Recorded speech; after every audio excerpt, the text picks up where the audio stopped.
Hello everyone. In our structure, today we are going to see our most important chapter, bending stress in a beam. So some content are included in this chapter. First of all, what is pure bending stress? Then assumption in the theory of pure bending, very most important theory. Then theory of pure bending, equation of bending stress and maximum bending moment, moment of resistance and some example based on it. So first of all, pure bending stress. How it's defined? The first of all, bending stress or fractional stress. તો જ્યારે beam ઉપર transverse load લાગતો હોય ત્યારે બીમમાં bending moment અને shear force પેદા થાય છે. બીમનું નમન થવાથી બીમના મટીરિયલમાં આ બેન્ડિંગ મોમેન્ટ અને શિયર ફોર્સ સામે અવરોધ પેદા થાય છે. બીમના નમનની આ પ્રક્રિયાઓ બીમનો સંપૂર્ણ આડછેદ ફૂલ અવરોધ પેદા કરે ત્યાં સુધી ચાલુ રહે છે. બરાબર છે કે સપોઝ આપણી પાસે કોઈ બીમ છે લાઈક એ બી, એના પર કોઈ લોડ આવશે, બરાબર, એ લોડના લીધે શું આવશે? બેન્ડિંગ આવશે. બરાબર છે. તો જ્યારે બીમ ઉપર ટ્રાન્સફર લોડ લાગે ત્યારે બીમમાં શું બેન્ડિંગ મોમેન્ટ અને શિયર ફોર્સ પેદા થાય છે. બરાબર છે, શિયર ફોર્સ અને બેન્ડિંગ મોમેન્ટ પેદા થાય છે. તો બીમનું નમન થવાથી શું થશે? બીમની અંદર જે મટીરિયલ સ્ટીલ છે, કોન્ક્રીટ છે, આ બેન્ડિંગ મોમેન્ટ અને શિયર ફોર્સ સામે રેઝિસ્ટિંગ ફોર્સ જનરેટ કરશે. બરાબર છે કે બીમની અંદર જે મટીરિયલ છે, બરાબર, સ્ટીલ છે, કોન્ક્રીટ છે, એ જે લોડ સામે શું કરશે? રેઝિસ્ટિંગ ફોર્સ જનરેટ કરશે અને અટકાવવાનો ટ્રાય કરશે. બીમના આ નંબરની આ પ્રક્રિયા બીમનો સંપૂર્ણ આછેદ ફૂલ અવરોધ પેદા કરે ત્યાં સુધી ચાલુ રહે છે. બરાબર છે. આખું બીમ જ્યાં સુધી એનો અવરોધ કરે છે ત્યાં સુધી આ ચાલુ રહેશે. તો બીમના આડછેદમાં કોઈપણ બિંદુએ બેન્ડિંગ મોમેન્ટની પ્રતિરોધ કરતી સ્ટ્રેસ પેદા થાય છે. તેને નમન પ્રતિબળ અથવા તો લોન્ગિટ્યુડિનલ સ્ટ્રેસ કહે છે. કે બીમના કોઈ ક્રોસ સેક્શન હોય તે કોઈપણ બિંદુએ બેન્ડિંગ મોમેન્ટનો પ્રતિરોધ શું કરે છે? બેન્ડિંગ મોમેન્ટનો શું કરશે? પ્રતિરોધ એટલે કે રેઝિસ્ટ કરશે. અને જે સ્ટ્રેસ પેદા થાય છે, સ્ટ્રેસ કોને કહેવાશે? રેઝિસ્ટિંગ ફોર્સ પર યુનિટ એરિયા, કે યુનિટ એરિયા પર જે સ્ટ્રેસ પેદા થાય તેને રેઝિસ્ટિંગ ફોર્સ પર યુનિટ એરિયા પર જે રેઝિસ્ટિંગ ફોર્સ પેદા થાય એને શું કહેવાય છે? સ્ટ્રેસ. તો કે બીમની કોઈ પણ ક્રોસ સેક્શન ઉપર કોઈ પણ એક બિંદુ પોઈન્ટ ઉપર જે bending moment resisting force generate કરે એને શું કહેવામાં આવે છે? બેન્ડિંગ સ્ટ્રેસ અથવા તો લોન્ગિટ્યુડિનલ સ્ટ્રેસ કહે છે.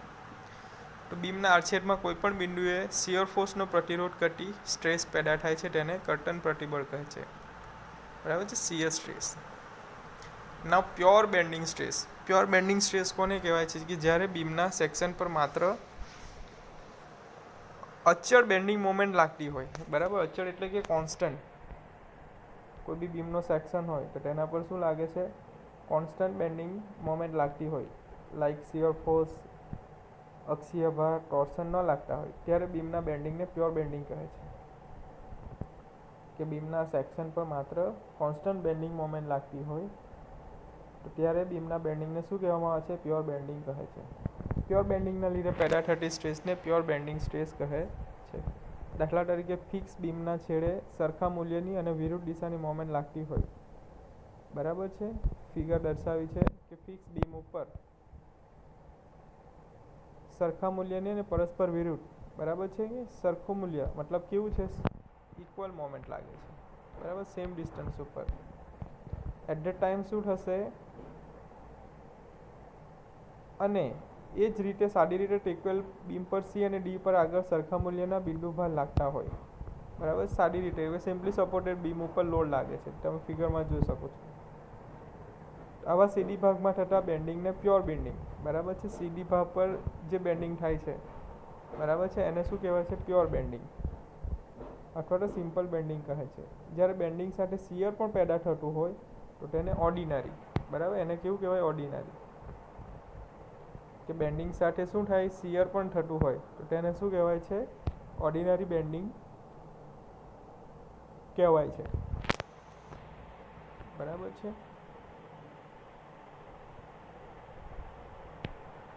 જોઈ શકો છો તમે, ફિક્સ બીમ છે, બરાબર છે, સરખા મૂલ્યનું મોમેન્ટ લાગે છે એલ લેન્થ ઉપર. એ રીતે બેન્ડિંગ મોમેન્ટ ડાયાગ્રામ આવશે. સિમ્પલી સપોર્ટેડ માટે આ રીતે આવશે. Now assumption in the theory of pure bending. બરાબર છે, વેરી મોસ્ટ ઇમ્પોર્ટન્ટ થિયરી કે બેન્ડિંગ થિયરીની ધારણાઓ. assumption in the theory of pure bending. તો ફર્સ્ટ ઓફ ઓલ શું છે કે બીમનું મટીરિયલ હોમોજીનિયસ અને આઇસોટ્રોપિક હોવું જોઈએ. બરાબર છે. કોઈ બી બીમનું મટીરિયલ સ્ટીલ કોન્ક્રીટિંગ જે કરે બરાબર છે, તો મટીરિયલ કેવું હોવું જોઈએ? હોમોજીનિયસ અને આઇસોટ્રોપિક. બીમ પર લાગતો ભાગ જો ઇલાસ્ટિક લિમિટમાં હોય તો હુકના નિયમનું પાલન થાય છે. બરાબર છે. ઇલાસ્ટિસિટી, મોડ્યુલસ ઓફ ઇલાસ્ટિસિટી ક્યારે એક્સેપ્ટેબલ હશે? જ્યારે હુક્સનો નિયમ ફોલો થશે. બરાબર છે. તો હુક્સ લો શું છે? Stress proportional two strain, so is equal to E into E. This is modulus of elasticity. ક્યારે એપ્લિકેબલ થશે? જ્યારે મટીરિયલ ઇલાસ્ટિક મટીરિયલ અથવા તો ઇલાસ્ટિક લિમિટ પર, બીમ પર લાગતો ભાર ઇલાસ્ટિક લિમિટમાં હોય. બરાબર છે. ઇલાસ્ટિક મટીરિયલ એટલે શું કે પદાર્થ ઉપર આપણે જ્યારે ફોર્સ લગાડીએ, બરાબર, તો એટ ધ ટાઈમ શું થશે? એની અંદર રેઝિસ્ટિંગ ફોર્સ જનરેટ થશે. એટ ધ ટાઈમ એની અંદર બેન્ડિંગ મોમેન્ટ પણ આવશે. બરાબર. ધેન આફ્ટર આપણે એને રિમૂવ કરી દેશું એ ફોર્સને, તો શું થશે? પદાર્થ પોતાની મૂળ પરિસ્થિતિમાં આવી જશે. તો એને શું કહેવાશે? Elastic limit. ટ્રાન્સફર સેક્શન અથવા તો બેન્ડિંગ પહેલાં અને પછી સીધો રહે છે. બીમનું દરેક સ્તર લંબાઈ વધવા કે ઘટવા માટે મુક્ત છે. ટેન્શન અને કમ્પ્રેશનમાં ઈની કિંમત અચળ રહે છે. બરાબર છે. During tension and compression in the structural member E will be constant. બરાબર છે. યંગ મોડ્યુલસ અથવા તો મોડ્યુલસ ઓફ ઇલાસ્ટિસિટી કોન્સ્ટન્ટ રહેશે.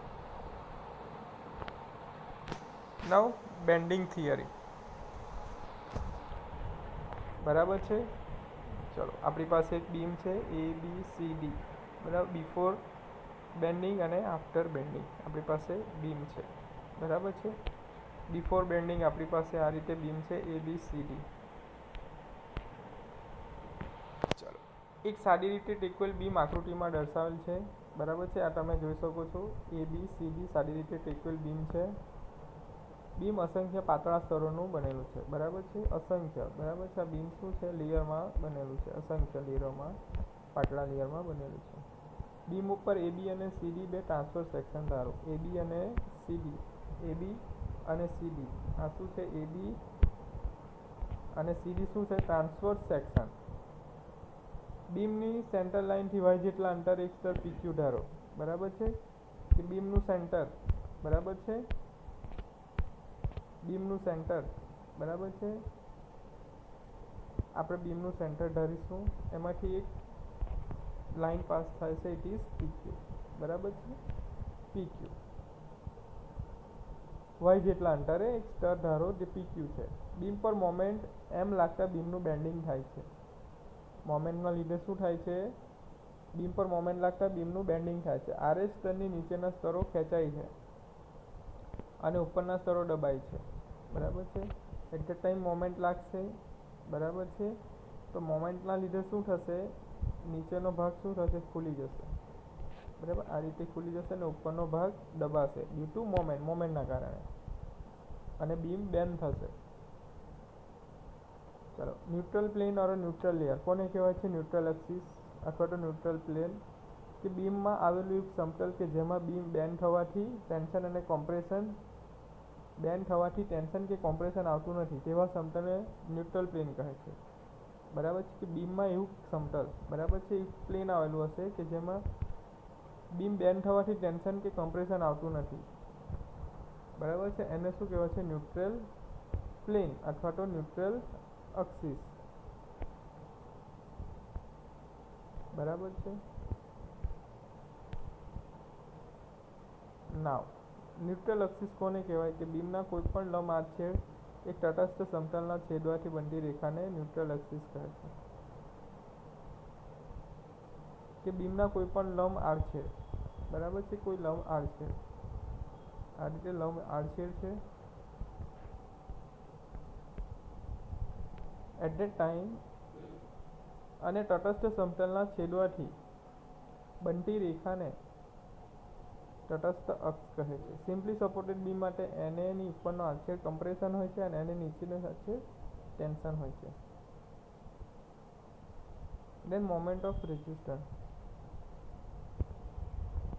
કે બીમમાં તટસ્થ અક્ષની ઉપરના ભાગમાં ઉત્પન્ન થતું કુલ દાબબળ અને નીચેના ભાગમાં ઉત્પન્ન થતું કુલ તાણબળ ને કપલ કહે છે. બરાબર છે. બીમની તટસ્થ અક્ષ ન્યુટ્રલ અક્ષ, બરાબર છે, જે ન્યુટ્રલ અક્ષની ઉપરના ભાગમાં જે થાય છે, બરાબર છે, એને શું કહેવાશે? કમ્પ્રેશન.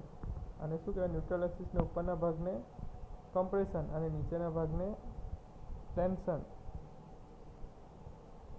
કહે છે. બરાબર. આ બેથી જે બને એને શું કહેવાય? કપલ. તો બળ યુગ્મ મોમેન્ટ અને મોમેન્ટ ઓફ કપલ બીમ ઉપર લાગતા બાહ્ય મોમેન્ટનો પ્રતિરોધ કરે છે, જેને પ્રતિરોધ ધૂર્ણ કહે છે, moment of resistance. Now next છે બેન્ડિંગ સૂત્ર, ઇક્વેશન ઓફ બેન્ડિંગ સ્ટ્રેસ. બરાબર છે. ચલો, equation of bending stress, very most important theory. ચલો, ફર્સ્ટ ઓફ ઓલ શું છે? સ્ટ્રેન કોને કહેવામાં છે? Ratio between change in length upon original length. Change in length upon original length. બરાબર છે. તો ફર્સ્ટ ઓફ ઓલ આપણને એક બીમ આપ્યું છે ABCD. બરાબર છે. એનું ક્રોસ સેક્શન બીમનું આપી દીધું છે અને સ્ટ્રેસ ડાયાગ્રામ. બેન્ડિંગના લીધે સ્ટ્રેસ આવશે, upper portion compression and lower portion is tension. બરાબર છે. આ રીતે બીમમાં શું આવશે? ફોર્સ આવશે, મોમેન્ટના લીધે શું આવશે? બેન્ડિંગ આવશે, બેન્ડિંગના લીધે ક્રોસ સેક્શનમાં સ્ટ્રેસ આવશે. બરાબર છે. તો આકૃતિ O dash, O P dash, Q dash, O R dash, S dash. બરાબર. ફિગર જોઈ શકો છો. O P. બરાબર છે. ફર્સ્ટ ઓફ ઓલ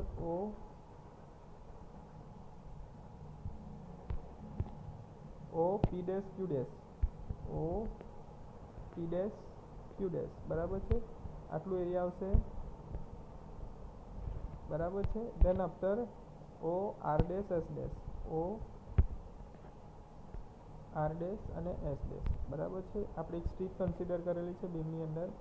તો P dash upon Q dash equal to R minus y, R minus P dash Q dash, P dash Q dash upon R minus y, R minus y, R minus y. Total distance કેટલું થશે? R minus y. It is P dash Q dash. એટલું distance થશે. અને R dash S dash, R dash S dash is equal to upon R. R dash S is equal to R. R dash S dash is equal to R. બરાબર. તો P dash Q dash upon R dash S dash is equal to R minus y, R minus y upon R. બરાબર. તો એ આપણને એક equation મળી ગયું. P dash Q dash, P dash Q dash upon R dash S dash is equal to શું થશે? R minus y upon R. હવે બંને વનમાંથી માઇનસ કરીશું. 1 minus P dash Q dash upon R minus S dash is equal to 1 minus in bracket R minus y upon R. ચલો, simplified કરીશું. બરાબર છે. Cross multiplication. R dash S dash minus P dash Q dash upon R dash S dash is equal to R minus R plus y upon R. So R dash S dash P dash Q dash upon R dash S dash is equal to y by R. બરાબર છે. Now R dash S dash is equal to PQ. R dash S dash is equal to PQ. એ શું છે? Neutral layer. R dash S dash is equal to RS is equal to PQ neutral layer is equal to y by R. Now we know that epsilon equal to y upon R. બરાબર છે. આ કઈ રીતે આવ્યું? Equal to delta L upon L. બરાબર છે. તો delta L change in length શું થશે? Y upon R. Epsilon is equal to F upon E is equal to y upon R. Bending stress. બરાબર છે. F equal to epsilon into Young modulus. So equation become F by y equal to E by R. હવે NA ની લંબાઈ y અંતર એક PQ ધારતા delta A equal to PQ સ્તરનો area. તો સમીકરણ આપણથી મળશે F equal to y plus. બરાબર. આ ઇક્વેશન પરથી આપણને F શું મળશે? F equal to y multiply by E upon R. તો PQ સ્તરમાં પેદા થતું બળ F into delta A, y equal to E by R into delta A. બરાબર છે. તો એને આગળ મોમેન્ટ મળશે. શું મળશે? Y into E upon R delta A into y. Force into distance. આ શું મળ્યું આપણને? ટોટલ ડિસ્ટન્સ અને આ moment. So E upon R into y square into delta A. આવા બધા સ્તરોની મોમેન્ટ બરાબર આ એક સ્ટ્રીપ માટે આપણને મળ્યું, પર્ટિક્યુલર એક સ્ટ્રીપ માટે મળ્યું. હોલ સેક્શન માટે શું થશે? Summation of E upon R y square into delta A. E upon r summation y square delta a, but we know that summation y square delta it is moment of inertia, second moment of area, delta a into y, so it is delta a into y square, so it is I, moment of inertia.